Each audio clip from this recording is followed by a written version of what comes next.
Thanks for joining me again today as we prepare to dive into another true story of horrible things that have happened to real people. These are stories that reach beyond the shock value of the common incident, leaving you questioning how something like this could actually happen. But before we begin today's story, please let me know if this is the sort of thing that interests you by clicking the like button for a big thumbs up. And if you'd like to hear more about strange, unexplained, and at times terrifying stories, please be sure to go ahead and subscribe so you can travel with me on this journey. Now, it's time to get into it.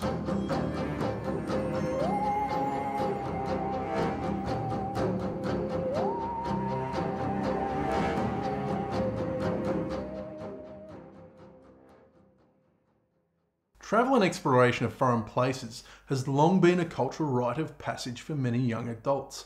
It embodies a desire for contrast and escape from life as they know it, to build enduring memories, and offers the opportunity to break away from the banalities of everyday life. Part of the allure is the excitement of uncertainty, including unknown local customs and languages, unfamiliar food, as well as a chance to prove both themselves and their family that as a young person they now have what it takes to navigate confusing transport systems, unfathomable street maps, unidentifiable strangers, and so on. Whilst uncertainty is one of the things that makes the experience of overseas travel so exciting, it can lead to situations of serious risk to personal security and safety. And these risks are not exclusive to those corrupt and lawless countries, which might first come to mind when considering the dangers of foreign travel. This is the story of one of Australia's most cruel and callous backpacker murders. Michiko Okuyama was a 22-year-old Japanese woman who was a professional lifeguard at a swimming resort in Yokohama, where she worked to save up for her long-awaited working holiday. In September 1997, she travelled to the city of Cairns, which is known to be the gateway of Australia's Great Barrier Reef and is located in far north Queensland. Cairns had the reputation of being a hub for young tourists who would come to party and have a good time. However, the purpose of Michiko's arrival was to pursue her long-held dream to undertake the necessary training that would qualify her as a scuba diving instructor and allow her to be employed on a 12-month working visa on the Great Barrier Reef. Upon her arrival, she quickly established herself in a shared apartment with some other young Japanese travellers, and after living there for almost a week, on September 20th, she decided at about 11:30 am on a Saturday morning to walk into the city centre, which was only about 10 minutes from her new home. Her plan was to post some letters, purchase some groceries, and explore the local area, which was thriving with young travellers such as herself. However, she was soon challenged by the uncertainty arising from this foreign environment, where the language barrier caused difficulty to communicate, and she soon became geographically disorientated on what should have been a fairly simple walk from her home, travelling 4 blocks south to the city. Instead, she ended up walking west in the opposite direction, and realising her mistake, she then waited and proceeded to catch a bus that would eventually get her where she needed to go. Once in the city centre, Michiko continued her journey as planned, stopping by the post office to send out her letters, browsing the pier market, and purchasing meat and vegetables from the grocery store. Having turned this exploration into a successful outing, her confidence improved, and she managed to reorientate herself to undertake a short walk of 4 blocks back to her home, along the hot and steamy tropical streets of Cairns. Partway through this journey, at about 12:30 p.m, she walked by an old abandoned warehouse, which is known locally as the Elphinstone building. At this time, somehow Michiko disappeared in the middle of the day when there had been thousands of people about, yet she just vanished. Sadly for Michiko, her vulnerability was taken advantage of, and her dreams of this idyllic overseas adventure were soon stolen from her, along with her life. The events which were going to occur were later defined in court by the judges particularly heinous, meaning it was characteristically unpleasant, repulsive, and reprehensible. The identity of the killer of Michiko, hereby simply referred to as the accused, remains unknown due to his age of 16 at the time of the event. However, subsequent judicial proceedings were able to glean light into the kind of person he was and what would transpire from his actions on the day Michiko passed by the Elphinstone building. The accused came from a troubled upbringing where it was claimed he had been sexually abused by a family friend and left home at the age of 13 years to be homeless for some time, and later went to live with his girlfriend and her family. Most recently to this event, he lived alone in a caravan where residents described him as being a quiet and conscientious youth who didn't take drugs. with another commenting, "He was a good kid, the kind of kid you'd take home to meet your parents." However, financial distress resulted in him being notified of eviction from his caravan, so he soon began avoiding his landlord by squatting in the abandoned Elphinstone building, where he'd been working in the adjoining car park for several weeks, employed by entertainer Warren Ellis to fix his truck. Somehow, whether willing or taken, Michiko went into the warehouse, which contained a soundproof security vault.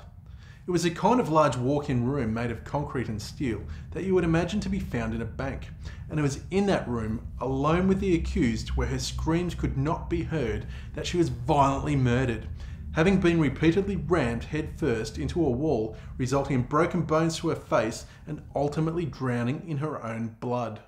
Her lifeless body was then placed into a cardboard box and concealed in the room for some days, until a couple of other homeless kids who occasionally squatted in the building began noticing a bad smell and started to clean the place up.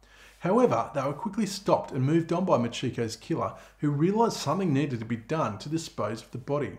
So, as a temporary solution, he removed a wheelie bin from a neighbouring property and placed Michiko's body inside, below a further layer of rotting vegetables, in an attempt to provide reasonable cause for the increasing odour emitting from Michiko's decaying corpse. The city of Cairns, where this took place, is right in the tropics, and with high humidity and daily heat, the environment is the sort of place that is highly conducive to decomposing organic material, in this case a human body. By now, Michiko's failure to return to her apartment and ongoing disappearance had been reported to police, who responded by deploying a team of specialist investigators and homicide detectives to the city to retrace Michiko's last known steps the day she disappeared and to uncover what had happened to her.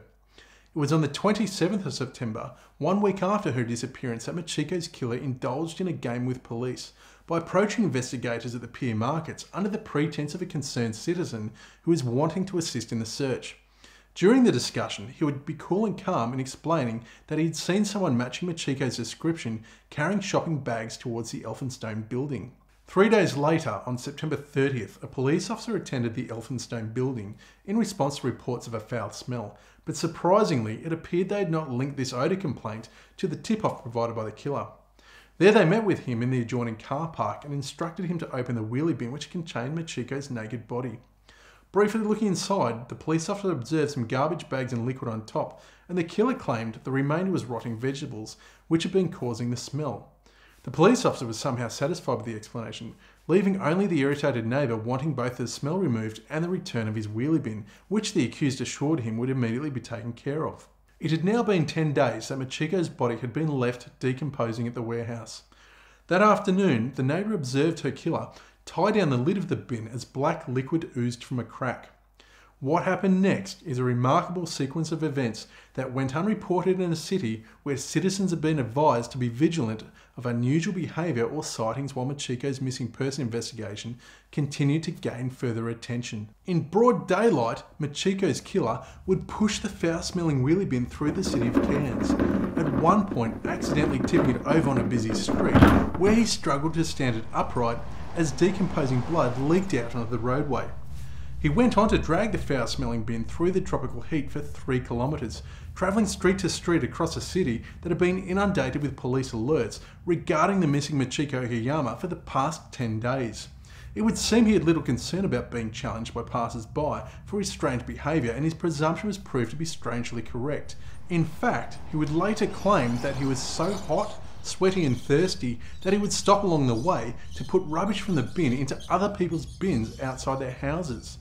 With no apparent destination in mind, he arrived at a swamp surrounded by neighbouring houses.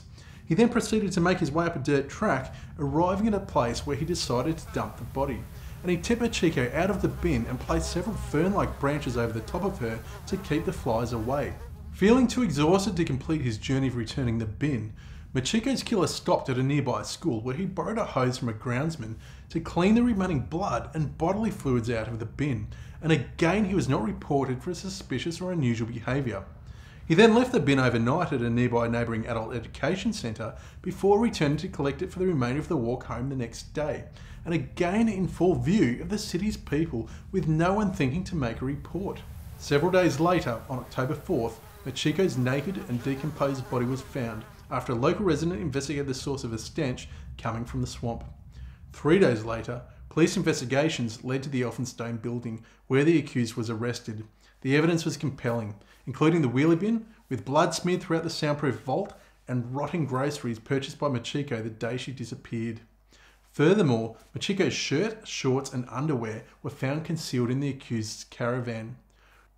Following his arrest, Michiko's killer went to trial and showed no remorse, claiming to have suffered an unexplained blackout which encompassed the murder of Michiko, and was furthered by his claim that he only disposed of the body out of fear that he'd be implicated in something he believed he had not done. Nevertheless, he was found guilty and sentenced to life imprisonment with a non-parole period of 15 years, which was the maximum penalty for a child under the Juvenile Justice Act, with recent media reporting that suggests he's been released several years ago for his conviction in the 1997 murder. Michiko was in a foreign country, lured into an abandoned building, then severely and brutally bashed in a small windowless vault, knowing no one could come to her aid. This event occurred in a city renowned for its transient traveller demographic, somewhere personal safety and security could easily be taken for granted. This sentiment was later reflected by Michiko's brother, Michiko Okuyama, who would later write, "Wherever in the world you go, on vacation, on working holiday or on business, I think the same can even be said in Japan, please do not think it can never happen to you." Well, that's going to do it for today, guys. If you got value out of hearing this story, please let me know by clicking the like button for a big thumbs up. Also, if you would like to continue with me on this journey of exploring similar stories, please be sure to subscribe. Thanks for joining me today, and I look forward to sharing more again with you soon.